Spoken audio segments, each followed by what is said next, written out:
Hello everybody. आज हम लोग इस लेक्चर में जो टॉपिक के बारे में डिस्कस करने जाएंगे वो टॉपिक क्लासिकल मैकेनिक्स का एक बहुत ही इम्पॉर्टेंट टॉपिक है और उस टॉपिक का नाम है टू बॉडी सिस्टम।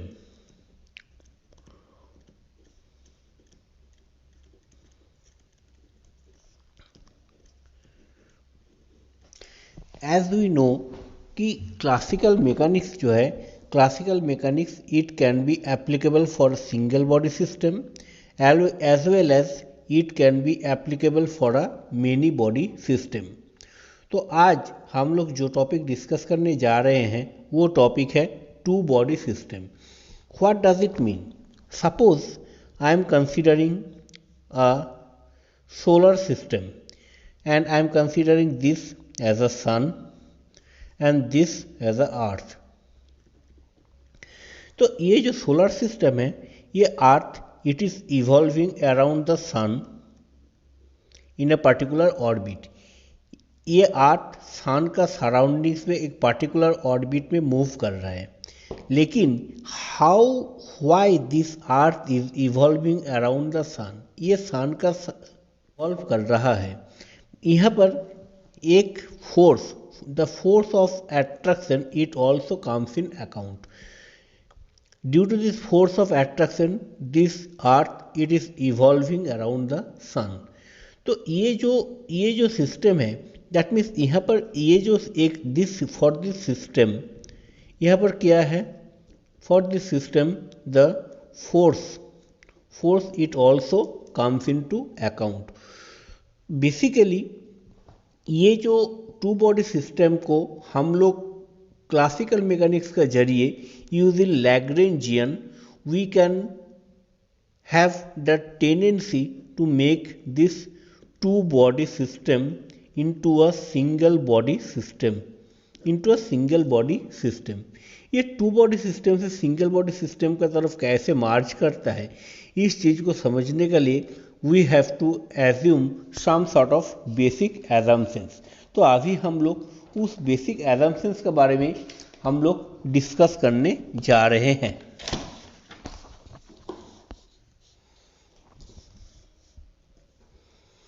तो हम लोग का आज का टॉपिक क्या है? आज का टॉपिक है reduction of two body problem. Basically मैं जैसे आपको पहले बार डिस्कस किया था, पिछले बार जैसे भी discuss, earth it is evolving, the earth it is evolving around the sun under the condition of some center force। और ये दोनों सिस्टम को मैं एक सिस्टम कंसीडर किया, then how it looks like, यही चीज़ आज हम लोग डिस्कस करने जाएंगे। और किसके जरिए डिस्कस करेंगे? This is a part of the classical mechanics.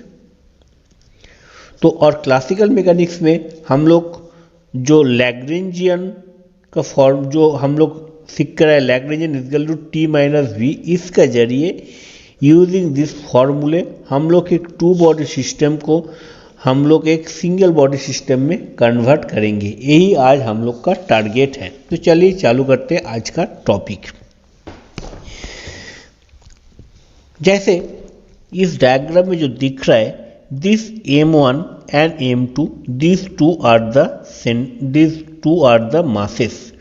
जैसे मैं इस डायग्राम में, जो पिछले डायग्राम में मैं जो कंसीडर किया था अर्थ, सन एंड अर्थ, तो ये जो सन एंड अर्थ है this is considered to be as m1 and m2। अब इसको मैं क्या किया, एक कोऑर्डिनेट सिस्टम के अंदर में एज्यूम किया। तो this is into the Cartesian coordinate x and y। और यहाँ पर क्या है, m से मैं ओरिजिन o को ऐड कर दिया, m1 से ओरिजिन को ऐड कर दिया, m2 से ओरिजिन को ऐड कर दिया। तो फॉर दिस सिस्टम m1 इसका जो पोजीशन वेक्टर है this is called as r1 vector, and for m2 this is the r2 vector. और ये दोनों का बीच का जो डिस्टेंस है, m1 और m2 का बीच का जो डिस्टेंस है, this distance it is r। Okay. और इसका जो सेंटर, ये जो ए पॉइंट में यहाँ पर दिया हूँ, this is the centre of mass. Okay, this is the centre of मास। तो यहाँ से मैं इसको ओ को ऐड किया, तो ये bar this is the position vector capital R. R is the position vector for this case. तो इस चीज को लेके हम लोग आगे बढ़ेंगे। इसका पहले we have to recapitulate some of our basic formulas. What, as we know that the position vector for the center of mass, it is denoted as r, and r is equal to m1 r1 plus m2 r2 divided by m1 plus m2. This is your equation number 1. अब ये एक assumptions है. This is the first assumption what we have to remember, जो हम लोग को याद रखना है। और as we know Lagrangian is equal to T minus V, जो हम लोग पहले ही पढ़ाई कर कर आए हैं। तो अभी हम लोग क्या किए, from the using the laws of vector what we can write. ये जो है देखिए, ये जो डायग्राम है, दिस डायग्राम में this is the R1, this is the R2 and this is the R। Using the vector फॉर्मूले we can write R2 plus of R is equal to R1। Okay, और यहां से मैं क्या लिख सकता हूं, R is equal to R2 minus of R1। This is the equation number 3। आप देखिए, ये जो सेंटर ऑफ मास जो है ये किस में लाई कर रहा है, ये ओरिजिन O का साथ मीट हो रहा है। तो यहां पर क्या है, as the position of centre of mass coincide with the origin O। तो यहाँ पर हम लोग क्या लिख सकते हैं, as this is coinciding with the origin O। तो यहाँ पर हम लोग क्या लिख सकते हैं, R is equal to 0, R is equal to 0। तो इसके बाद हम लोग क्या किए, as we know that R is equal to 0, तो इसको मैं if I take the time derivative of R then it also be 0। आप देखिए मैंने क्या किया, ddt of R, इसको मैं क्या किया, नेक्स्ट स्टेप क्या है, ddt of R is equal to 0। तो now what we are doing, we are just substituting the value of R from here to here। तो R का वैल्यू क्या है, ये जो R का वैल्यू क्या है, m1 r1 plus m2 r2 by m1 plus m2, ये वाला वैल्यू हम लोग यहाँ पर सब्स्टिट्यूट कर दिया फ्रॉम इक्वेशन नंबर 1। ठीक है, सब्स्टिट्यूटिंग द वैल्यू। अब मैंने क्या किया, this m1 plus m2 this is a constant terminology, तो इसको मैं बाहर ला लिया। तो dt of m1 r1 plus m2 r2 is equal to 0। अब मैं क्या किया,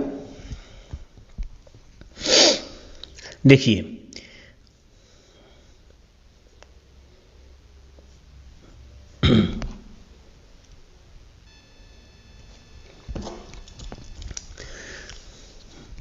तो यहां पर क्या कर लिया मैंने, m1 एंड m2 इसको मैं बाहर ला लिया, और उसके बाद dt of m1 r1 plus m2 r2 is equal to 0। अब मैंने क्या किया, ये m1 को बाहर ले लिया और ddt of r1 plus of m2 ddt of r2। Clear. तो यहाँ पर देखिए dr upon dt it is equal to v, this is equal to v। Okay, for the first body this is the velocity v1, dr1 upon dt is equal to v1 and dr2 upon dt is equal to v2। Okay, this is equal to 0। अब हम लोग क्या कर रहे हैं, we are sending this m1 plus m2, this term, यहाँ पर थोड़ा सा मिस्टेक हो गया, ध्यान रखियो, this is m1 plus m2, ये टर्म यहाँ पर इस साइड में भेज दिया। तो मेरे पास क्या हो जाएगा, m1 v1 is equal to plus of m2 v2 is equal to 0। अब देखिए मैंने क्या किया, what do mean by mv, mv is equal to p, so p1 plus of p2 is equal to 0। तो यहां से मैं क्या लिख सकता हूं, p1 is equal to minus of p2। तो यहां से मैं क्या लिख सकता हूं, दिस इज और इक्वेशन नंबर 4, और यहां से मैं बोल सकता हूं no external force is applied. From the Newtonian mechanics, we can say that no external force is applied on it. That is why P1 is equal to minus of P2. और ये दोनों का जो टोटल मोमेंटम जो हो जाएगा, total momentum ये zero हो जाएंगे। तो इसी तरीके से हम लोग क्या लिख सकते हैं, the sum of total linear momentum is conserved. Similar ways में ये जैसे मैं लीनियर मोमेंटम के लिए जो बात बोल रहा हूँ उसी तरीके से मैं प्रूफ कर सकता हूँ the angular momentum is also conserved. और इस चीज़ को मैं कैसे लिख सकता हूँ, L1 is equal to minus of L2। और यहाँ से मैं क्या लिख सकता हूँ, L1 plus of L2 is equal to 0। That means no external torque is applied from here. तो ये जो this is your equation number 4 and this is your equation number 5। ठीक है, ये दोनों इक्वेशंस को आपको याद रखना है, बहुत अच्छी तरीके से आपको इस चीज़ को याद रखना है। और यहाँ से आप क्या बोल सकते हैं, जो सेंटर ऑफ ये जो दो सिस्टम है, जैसे मैं आपको ये समझा था, ये एक सिस्टम है और ये एक सिस्टम है। ओके, आप ये दिस टू सिस्टम ये कौन सा कंडीशंस को फुलफिल कर रहे हैं, सेंट्रल बॉडी सिस्टम को फुलफिल कर रहा है। ओके, तो यहाँ से मैं क्या बोल सकता हूँ कि ये जो दोनों का जो फोर्स है, ठीक है, ये दोनों का जो फोर्स है, दैट मीन्स ये जो फिगर में जो ये जो ओरिजिन है, ये ओरिजिन मेरा यहाँ पर शिफ्ट हो रहा है। ठीक है, ये ओरिजिन मेरा यहाँ पर शिफ्ट हो रहा है और ये जो this R1 and R2 it can be shifted like this way. तो यहाँ से मैं क्या बोल सकता हूँ, ये जो ओरिजिन है, this origin it is shifted from here to here. तो ये जो पॉइंट है this is the centre of force. Okay, तो इस तरीके से मैं क्या बोल सकता हूँ, यहाँ से इस बॉडी का तरफ, दैट मीन्स M2 पार्टिकल के ऊपर जो फोर्स एक्ट कर रहा है, this is F12 and M21 second particle, first particle के ऊपर जो फोर्स अप्लाई कर रहा है वो है F21। And as we know from the Newtonian third law, every action has equal and opposite reaction. तो F12 is equal to F21। Okay, F12 is equal to F21। अभी तो यहाँ से मैं क्या क्या देखा, यहाँ से मैं ये कंक्लूजन में आया कि F12 and F21 are equal and opposite, therefore the centre of mass moves through the uniformity. तो यहाँ से मैं क्या लिख सकता हूँ, R is equal to R1 minus of R2। This is your equation number 6। और as we know L is equal to T minus of V। और T what does it mean? It is the kinetic energy. It is half mv square m1 v1 square plus of half m2 v2 square. Okay, and what do you mean by V? तो हम लोग क्या लिख सकते हैं, V is equal to dr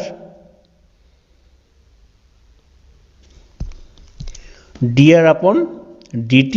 okay, तो इसी तरीके से मैं ये जो V1 है, V1 को मैं क्या लिख सकता हूँ, V1 को मैं लिख सकता हूँ R1 डॉट एंड V2 को मैं क्या लिख सकता हूँ, R2 डॉट। देखिए सिमिलर वेज में V1 को R1 डॉट से रिप्लेस कर दिया और V2 को मैं R2 डॉट से रिप्लेस कर दिया।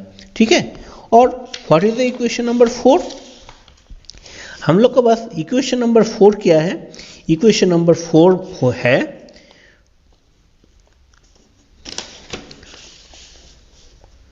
this is your equation number 4, P1 is equal to minus of P2। this is your equation number 4। Okay, तो मैं यहाँ पर क्या लिख सकता हूँ, P1 को मैं M1 V1 and as we know P1 is equal to minus of P2। तो मैंने क्या किया, P1 को M1 V1 एंड P2 को M2 V2 दे दिया। तो M1 V1 that means V1 को मैं अगेन कैसे लिख सकता हूँ, dr1 upon dt is equal to minus of m dr2 upon dt। यहाँ पर R2 में एरो रहेंगे, you should be very cautious about the things.